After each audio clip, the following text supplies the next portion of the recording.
Welcome to today's deep dive.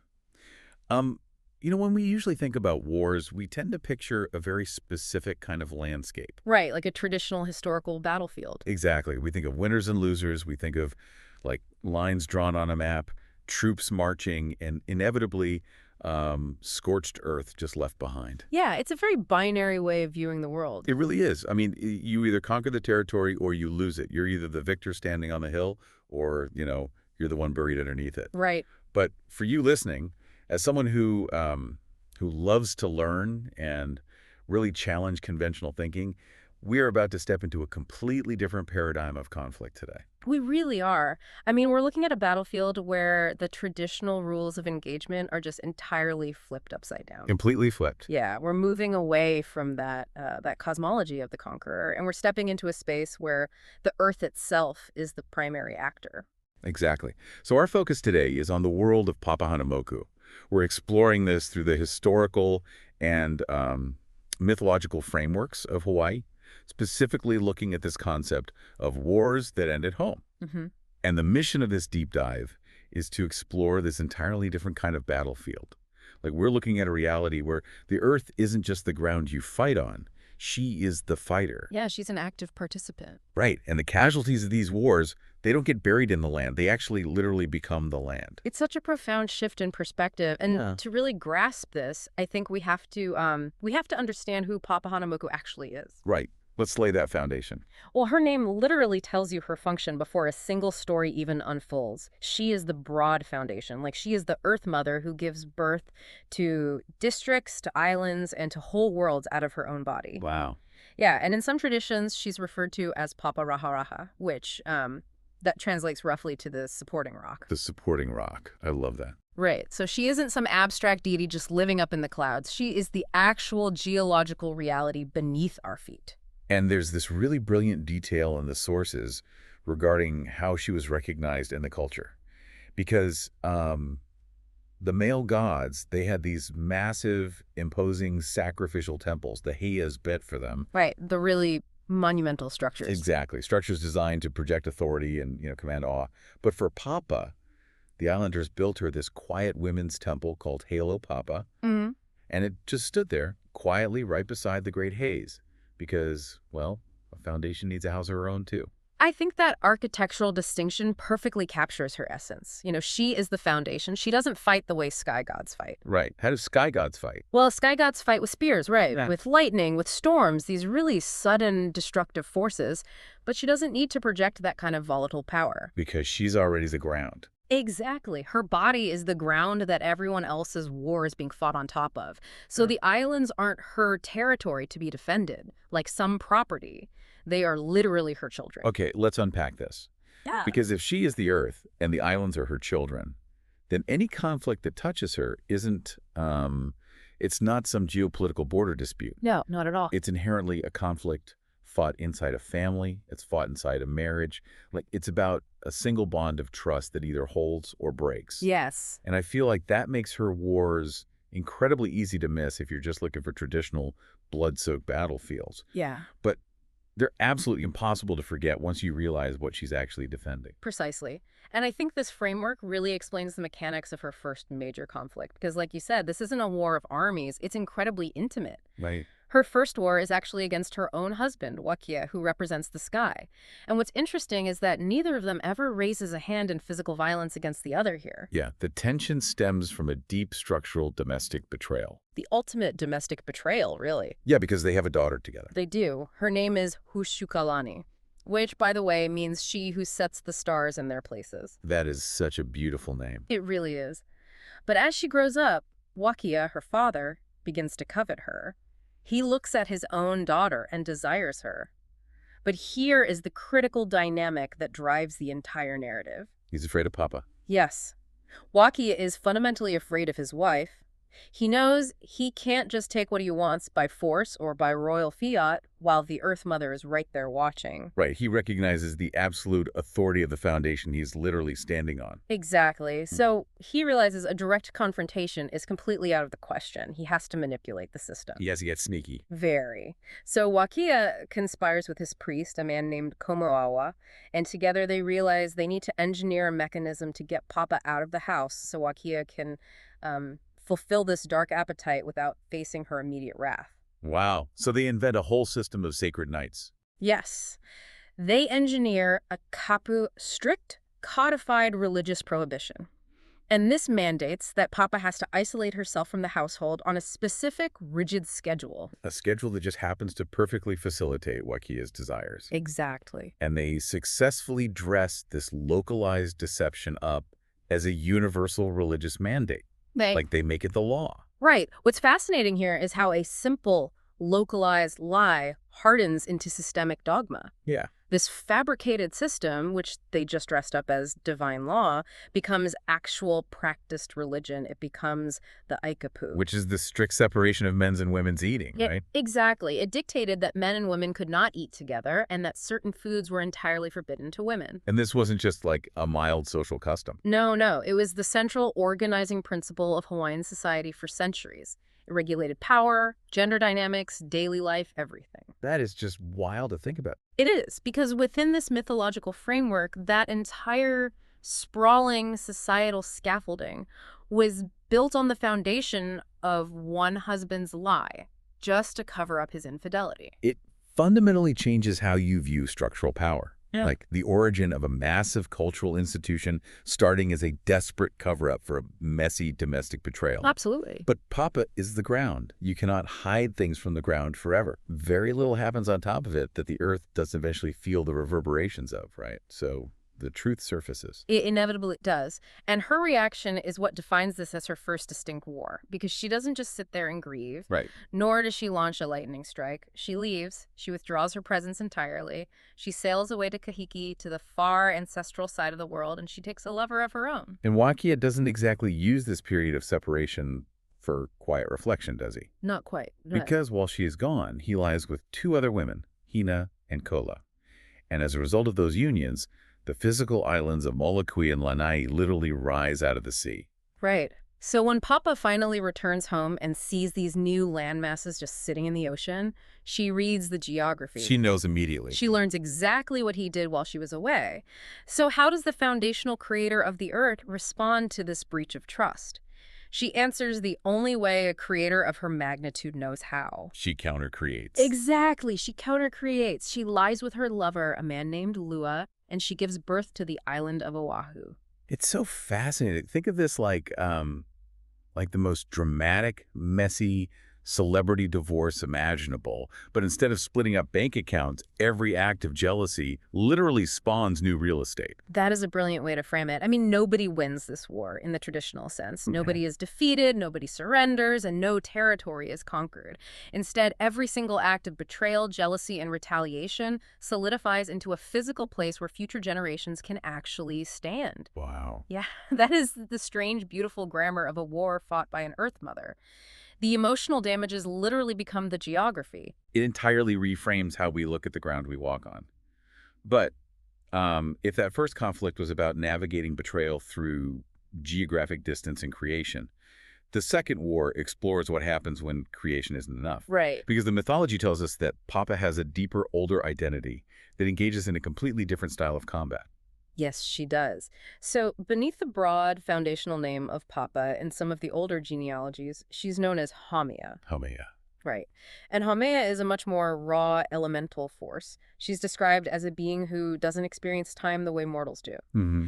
The metaphor used in the text to describe her aging process is just stunning. It says she empties herself of her years the way a tide empties a pool, only to fill up again, completely young and renewed. Oh, wow. So she operates on cyclical time rather than linear time. Exactly. And in this deeper cyclical identity, she is remembered on Oahu as Walinuyu. She lives with Wakia up in the lush, green, deeply forested throat of the Kalihi Valley. Okay. And it's here, in this older, more primal form, that she fights an actual hand-to-hand physical battle. Right. And she is fighting another goddess, Kalimenu. They're fighting over a man. Like, they're battling for the right to be the one that this man returns to. Yes. But wait, I have to challenge this premise for a second.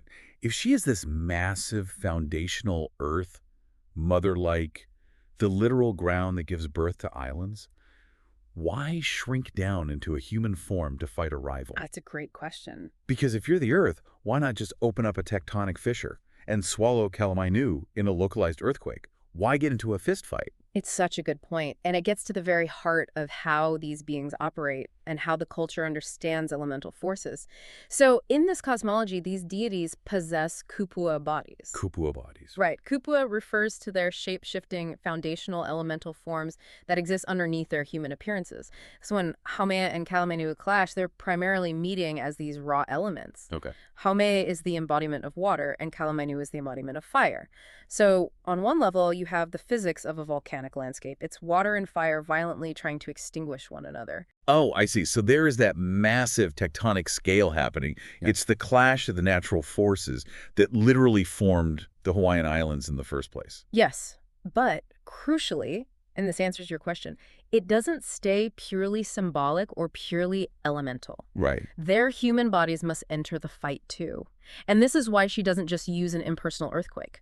For a conflict over love and fidelity to have actual meaning, the stakes have to be deeply physically personal. They have to put themselves on the line. Exactly. By fighting in their human forms, the violence becomes intimate. They have to feel the blows. And because they feel them, the wounds they inflict on each other become permanent. And the mythology is incredibly specific about the physical toll of those wounds, right? Yeah. Like in this brutal, intimate fight, Haumea suffers a broken nose and Kalamainu is blinded in one eye. Yes. And these aren't just temporary divine injuries that magically heal the next day. No, not at all. They are permanent alterations to their forms. In fact, they were recorded permanently in the architecture of the culture. Wow. Yeah, when temple images were later carved of these goddesses for the Heis, the likeness of Haumea was intentionally carved with the broken nose, and Kalamainu's likeness was carved with the blinded eye. That's amazing. Two incredibly powerful deities marked forever in the wood and stone by what they did to each other over one shared lover. I find it so striking that the temple carvers didn't try to, like, PR spin the deities. Right. You know what I mean? They didn't sand the damage out of the stone to make them look perfectly symmetrical and divine. They intentionally left the injuries visible for everyone to see. Because the culture wasn't interested in a sanitized illusion of perfection. Preserving those scars is a profound philosophical statement. The myth insists on a very specific kind of structural honesty. Yeah. It tells the community that love and devotion are things worth fighting for, but it also frankly acknowledges that fighting leaves a mark. And most importantly, that mark deserves to be remembered as part of the entity's whole story. It shouldn't be smoothed away. Exactly. The scars are the undeniable proof of the lived experience. So, if the Second War shows us that fighting an equal rival leaves permanent physical scars in the stone, what happens when she's forced to face a mortal, asymmetrical threat? Like a situation where fighting back in a traditional sense isn't even an option. Because that brings us to the third conflict. Right, and this third conflict really distills her protective nature to its absolute core. Yeah. The situation here is drastically different. Wakia is wandering and gets caught trespassing on land that belongs to a mortal chief named Lelehuamau. And in this hierarchical society, trespassing is a grave offense. Very grave. While Papa is far away, down at the sea, the chief's men seize Wakia. They bind him, and they begin carrying him toward the Heiau of Takaka to be offered up as a human sacrifice. Yes. So Wakia is completely overpowered and literally moments away from execution. And Papa can't save him by matching force with force in this scenario. She is one woman, and she's up against a large group of armed men who are operating with the full backing of the legal and religious authorities of their chiefdom. Right. A direct physical assault, like a water versus fire scenario like before, that wouldn't work here. Here's where it gets really interesting, because she doesn't even attempt to meet them with a weapon. Instead, she executes a tactical maneuver that completely subverts the paradigm of conflict. She becomes a target that they literally cannot fight. She turns herself into a tree. Yes. She pulls Wakia inside her own trunk And then completely hidden inside her newly transformed botanical body, the two of them slowly climb up the Kalihi Valley together to escape. And the visual mechanics of this escape are just breathtaking in the text. As she moves up the cliff face, her torn skirt scatters behind her and transforms into wild morning glory vines. Oh, wow. And those vines are said to still grow along that specific cliffside today. She literally leaves a trail of her transformation behind. Meanwhile, the men who are holding Wakia captive just completely lose their minds trying to chop this tree down to get to their prisoner. They do. They swing their axes and they fail over and over again. The wood of her transformed body is so magically dense that they actually have to resort to rubbing their own human bodies in coconut oil just to coax the magical wood to yield to their blades. It's such vivid detail. But of course, by the time they manage to make even a dent, the lovers are long gone. It is an incredible scene of asymmetrical defense. You might call it playing defense. And it is noted that this is actually her fiercest form of fighting, but it looks absolutely nothing like fighting. Right. It looks like the ultimate act of hiding. It's like the ultimate witness protection program. Yeah. But, you don't just put someone in a safe house. You fundamentally become the safe house. I love that analogy. You become the one architectural space where patriarchal legal violence simply cannot follow. Yeah. It perfectly illustrates the ultimate tactic of a goddess whose entire nature is the ground rather than the blade. She doesn't meet the spear with another spear. She simply removes the target from the board by making her own body the impenetrable shelter. So what does this all mean? We have these three wildly different mechanisms of conflict. We have betrayal that physically produces new islands. We have a brutal elemental fistfight that leaves permanent, revered scars on temple statues. Right. And we have a desperate rescue where she subverts violence by turning into an impenetrable tree. Can we synthesize this? Because it seems like there is a very specific worldview holding all of these disparate events together. If we connect this to the bigger picture, one overarching philosophical pattern holds all three of these wars together. Okay. In the first war, the ultimate betrayal, a husband desiring his daughter and inventing a religion to lie to his wife, it doesn't end the world in apocalyptic destruction. It produces more islands. Right. In the second war, a bitter, violent rivalry doesn't end with one goddess erasing or killing the other. It ends in two honestly kept scars resting side by side in the same temple. Yeah. And in the third war, an act of impending state-sponsored violence doesn't end in death. It ends in a condemned lover safely folded inside his wife's own transforming body. So the synthesis is that nothing is ever cast out. That seems to be the foundational golden rule of this Earth Mother. Exactly. Nothing that happens to Papahānaumoku or through her is ever actually exiled from the story. And to really drive home how deeply this philosophy penetrated the culture, we have to look at one more incredibly moving sociological example. Right, the story of Haloa. Yeah. This is where it all connects back to the literal soil. Yes. So Papa and Wakia have a child named Haloa, who is tragically stillborn. They mourn, and they bury this child in the soft ground. And from that specific burial site grows the very first taro plant, the staple crop of the Hawaiian people.